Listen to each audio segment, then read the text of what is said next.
Welcome to Anna study centre. இப்போ நம்ம 22 December 2023 அன்றைய செய்தித்தாளை பார்க்க போகிறோம். முதல் நியூஸாக அமைச்சருக்கு 3 ஆண்டுகள் சிறை அப்படின்னு ஒரு நியூஸ் இருக்கா. நம்ம என்ன தெரிஞ்சுக்கணும் அப்படின்னா, சொத்து குவிப்பு வழக்கில் சிறை தண்டனை பெற்றிருக்காங்க, 3 வருஷம் ஜெயிலு.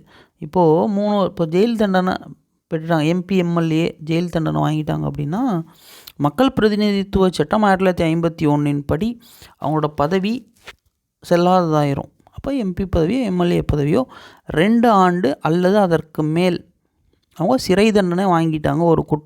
ஒரு வழக்கில் ஒருத்தர் எம்எல்ஏவாக இருக்கார் அல்லது எம்பியாக இருக்கார், அவர் 2 ஆண்டு அல்லது அதற்கு மேலே சிறை தண்டனை பெற்றுட்டார் அப்படின்னா அவரோட பதவி செல்லாததாயிரும். எதன்படி அப்படின்னா, மக்கள் பிரதிநிதித்துவ சட்டத்தின்படி செல்லாததாயிரும்.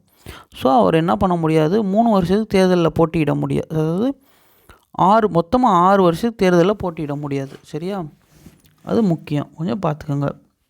அடுத்ததாக நாடாளுமன்றம் முன்கூட்டியே முடித்து வைப்பு அப்படின்னு அதாவது ஏற்கனவே சொன்னோம்ல, அந்த மக்கள் பிரதிநிதித்துவ சட்டப்படி 2 வருஷம் அல்லது அதற்கு மேலே சிறை தண்டனை வாங்கிட்டா, சரியா, அவர் சிறை தண்டனைக்கு போன அந்த 2 வருஷம் அந்த 3 வருஷம் எத்தனை வருஷம் ஜெயிலுக்கு போகிறாரோ அது அந்த அத்தனை ஆண்டுகள் தேர்தலில் போட்டியிட முடியாது. ப்ளஸ் அதுக்கப்புறம் ஒரு 6 ஆண்டுகளும் தேர்தலில் போட்டியிட முடியாது. அது எத்தனை ஆண்டுகளாக இருந்தாலும் சரி ஜெயிலுக்கு போகிறது. சரியா, அது பார்த்துக்கோங்க. அடுத்தது நாடாளுமன்றம் முன்கூட்டியே முடித்து வைப்பு இருக்கா இதில்.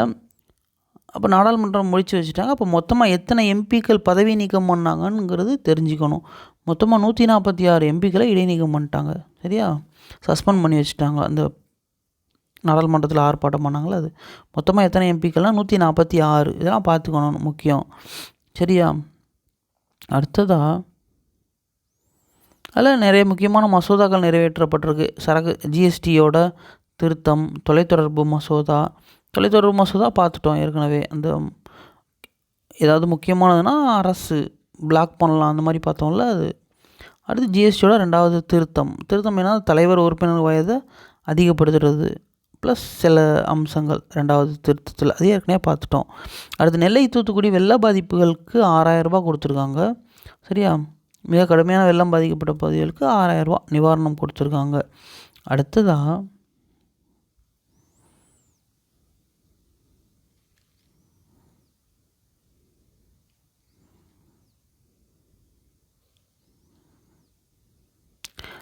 நெல்லை மாவட்ட மழை சேதங்கள் இருக்கா, அதில் மத்திய குழுவினர் ஆய்வு அப்படின்னு கொடுத்துருக்காங்க.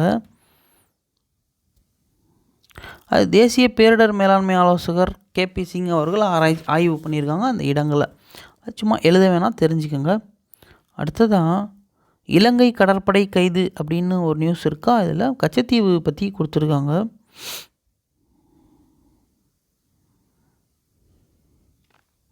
சரி, அப்போது கச்சத்தீவை எப்போ இலங்கைக்கு இந்தியா விட்டு கொடுத்தது அப்படின்னா 1974. இது முக்கியம், 74 இயர் முக்கியம். கச்சத்தீவை இந்தியா இலங்கைக்கு கொடுத்தது எப்போ, எந்த ஆண்டுனா 1974. அடுத்த கண்காணிப்பு அவசியம் அப்படின்னு இருக்கா. அதில் மியான்மரில் இராணுவ நடவடிக்கை அதிகமாக இருக்குது, அது எப்போதுமே இருக்கும், அது பெரிய இஷ்யூ. அது பற்றி ஒரு ஆர்டிகிள் கொடுத்துருக்காங்க. சரியா, இல்லை ஆங் சாங் சூக்கியை பற்றி கொடுத்துருக்காங்க. ஆங் சாங் சூக்கி தெரியும், மியான்மர் முக்கியமான தலைவர் மியான்மரில் ஆங் சாங் சூக்கி. அடுத்து இந்த ரோஹிங்கியா முஸ்லீம்கள் இஷ்யூ ஒரு 5-6 வருஷத்துக்கு முன்னாடி வந்துச்சுல, ரோஹிங்கியா முஸ்லீம் இஷ்யூ, அதுவும் மியான்மர் நாட்டோடு தொடர்புடையது தான். அடுத்து தோல்வியை கற்றுத்தரும் இருக்கா, அதில் ஹாரி பாட்டர் புத்தகத்தை எழுதிய ஜே.கே. ரவுலிங் ரொம்ப முக்கியமான எழுத்தாளர் உலக அளவில். ஸோ தெரிஞ்சுக்கணும், ஹாரி பாட்டர் புத்தகங்களை எழுதிய எழுத்தாளர்னால் ஜே.கே. ரவுலிங், பெண்ணு. சரியா, அவங்க பேர் நல்லா தெரிஞ்சுக்கணும். அடுத்ததாக அமைச்சர்கள் எண்ணிக்கை 34 குறைவு அப்படின்னு இருக்கா. இப்போ தமிழ்நாட்டில் இப்போது ஜெயில் ஒரு அமைச்சருக்கு கொடுத்தாங்கல்ல, ஸோ அந்த அமைச்சர் போக தற்போது தமிழ்நாட்டில் மொத்த அமைச்சர்கள் எண்ணிக்கை எத்தனைனா 34. இது இந்த மாதிரி கேள்விலாம் முக்கியம், கேட்பாங்க, டக்குன்னு வந்துடும். சரியா, எத்தனை அமைச்சர்கள் இப்போ இருக்காங்க மொத்தமானா 34 பேர் தமிழ்நாட்டில். 35 இருந்துச்சு, இப்போ 34. சரியா, அடுத்து அதிகாரத்தில் இருந்த போதே பதவியை இழந்த 3வது நபர் இப்போது இந்த அமைச்சர். சரியா, இதில் மக்கள் பிரதிநிதித்துவ சட்டப்படி கொடுத்துருக்காங்களா. மக்கள் பிரதிநிதித்துவ சட்டம் 1951 வந்துச்சு. அதன்படி ஊழல் தடுப்பு போன்ற சட்டங்களின் கீழ் குற்றவாளி அப்படின்னு அறிவிக்கப்பட்டா சரியா, அவர் எத்தனை வருஷம் ஜெயிலில் இருக்காரோ அத்தனை வருஷம் ப்ளஸ் அதன் பிறகு 6 ஆண்டுகளுக்கு தேர்தலில் போட்டியிட முடியாது அப்படின்ட்டுருக்கா. இது முக்கியம். இப்போ 2 வருஷம் அல்லது அதற்கு மேற்பட்ட வருஷங்கள் ஜெயிலில் இருக்கணும். அப்படி இருந்தால் மட்டும்தான் இந்த 6 வருஷம் தேர்தலில் போட்டியிட முடியாது அப்படிங்கிற சட்டம். சரியா, அந்த சட்டம் சொல்கிற நிபந்தனை. அடுத்ததான் இவர் 3வது நபர் கொடுத்துருக்காங்க, அது வேணாம். அடுத்து இந்த 6 வருஷங்கிறது பார்த்துக்கோங்க, கொஞ்சம் முக்கியம். அடுத்ததான் பிரதமர் மோடியுடன் தேவேகவுடா சந்திப்பு அப்படின்னு ஒரு நியூஸ் இருக்கா. அதில் மதச்சார்பற்ற ஜனதா தளம் கட்சியோட தலைவர் தேவேகவுடா அப்படிங்கிறவர். மதச்சார்பற்ற ஜனதா தளம் கர்நாடக மாநிலத்தை சேர்ந்த கட்சி, அதோட தலைவர் தான் தேவேகவுடா. முக்கியமான தலைவர் இந்திய அளவில். அவரோட மகன் தான் குமாரசாமி அவர்கள். சரியா, அடுத்ததாக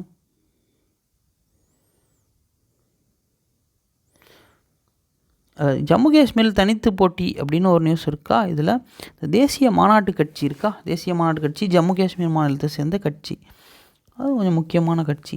அடுத்து மக்கள் ஜனநாயக கட்சி, அதுவும் ஜம்மு காஷ்மீர் மாநிலம்தான், அதாவது ஜம்மு காஷ்மீர் பகுதியை சேர்ந்த கட்சி, அது முக்கியம். ரெண்டுமே மக்கள் ஜனநாயக கட்சி, தேசிய மாநாட்டு கட்சி ரெண்டுமே ஜம்மு காஷ்மீர் தான். அடுத்ததாக அந்த எம்பிக்கள் இடைநீக்கம் பற்றி நியூஸ் கொடுத்துருக்காங்களா. அதில் மக்களவையில் பார்வையாளர் மாவட்டத்துலேருந்து 2 பேர் குறித்து அந்த பிரச்சனையாச்சுல, அது தேதி பார்த்துக்கோங்க, டிசம்பர் மாதம் 13ஆம் தேதி. சரியா, டிசம்பர் 13ஆம் தேதி தான் அந்த பிரச்சனை நடந்துச்சு.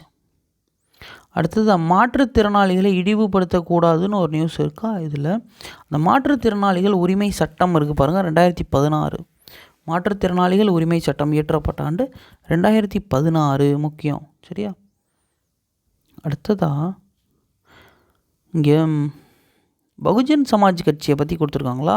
பகுஜன் சமாஜ் அப்படிங்கிறது இந்திய அளவில் மிக முக்கியமான கட்சி. சரியா, உத்தரப்பிரதேச மாநிலத்தை சேர்ந்த கட்சி. மாயாவதி அவர்கள் தான் அந்த கட்சியோட தலைவர். சரியா, இந்த கட்சியோட சின்னம் என்ன அப்படின்னா யானை, முக்கியம். சரியா, யானை பள்ளி புத்தகத்துலேயுமே இருக்கும், அது படிக்கணும் தான். அடுத்து கேரளாவில் அதிகரிக்கும் கொரோனா தொற்று இருக்கா. அந்த JN1 அந்த வகை கரோனா அதிகமாக பரவுது, JN1. அடுத்து ராஜஸ்தான் மாநில சட்டப்பேரவைத் தலைவராக யார் தேர்ந்தெடுக்கப்பட்டிருக்காங்க அப்படின்னா வாசுதேவ் தேவ்நானி. சரியா, சட்டப்பேரவைத் தலைவர்லாம் ரொம்ப பார்க்க தேவையில்லை, சமீபத்தில் எலெக்ஷன் நடந்ததுனால படிக்கிறோம். வாசுதேவ் தேவ்நானி, ராஜஸ்தான். அடுத்ததாக இந்திய மல்யுத்த சங்க தலைவராக, சம்மேளன தலைவராக சஞ்சய் சிங் தேர்வு அப்படின்னு ஒரு நியூஸ் இருக்கா. அது அவர் பேர் மட்டும் பார்த்துக்கோங்க, சஞ்சய் சிங். அடுத்து குகேஷ் இருக்காரா. குகேஷ், பிரக்யானந்தா, விதித் குஜராத்தி, வைஷாலி, இவங்களாம் chess players Indians. Gukesh, Praggnanandhaa, Vidit Gujarati, மகளிர் பிரிவில் வைஷாலி, இவங்களாம் செஸ் இந்தியன் பிளேயர்ஸ், முக்கியமான பிளேயர்ஸ். அடுத்து மல்யுத்தத்தை கைவிட்டால் சாக்ஷி மாலிக் இருக்கா. அந்த இஷ்யூ இருக்குல்ல, அது ஏற்கனவே பிரிஜ்பூஷன் அந்த இஷ்யூ பற்றி தான் இருக்குது. அது இஷ்யூ என்னென்னு பார்த்துக்கோங்க. சாக்ஷி மாலிக், வினய் போகட், இவங்களாம் சரி, விக்னேஷ் போகட், இவங்களாம் ஹாக்கி சரி குத்துச்சண்டை பிளேயர்ஸ், தப்பாக சொல்லிட்டேன். சரியா, மல்யுத்தம். சாக்ஷி மாலிக் எதனோட தொடர்புடையனா மல்யுத்தத்தோடு தொடர்புடையவர். சரியா, அது பஜ்ரங் பூனியா, அவங்களும் மல்யுத்தம் தான், முக்கியமான பிளேயர்ஸ் எல்லாருமே. அடுத்ததாக லக்ஷயா சென் இருக்காங்களா, கொஞ்சம் முக்கியமான பேட்மிண்டன் பிளேயர் லக்ஷயா சென். அடுத்ததாக தாயகத்துக்கு பணம் அனுப்புவதில் இந்தியர்கள் மீண்டும் முதலிடம் இருக்கா. அந்த நியூஸை பார்த்துக்கோங்க. வெளிநாட்டிலேருந்து இந்தியாவுக்கு பணம் அதாவது வெளிநாட்டிலேருந்து சொந்த நாட்டுக்கு பணம் அனுப்புவாங்களா, அதில் இந்தியர்கள் தான் முதலிடம். இப்போ இந்த செய்தித்தாள் வாசிப்பு இதோ நிறைவடைந்தது. உங்களுக்குலாம் பயனுள்ளதாக இருக்கும் நம்புகிறேன். நன்றி.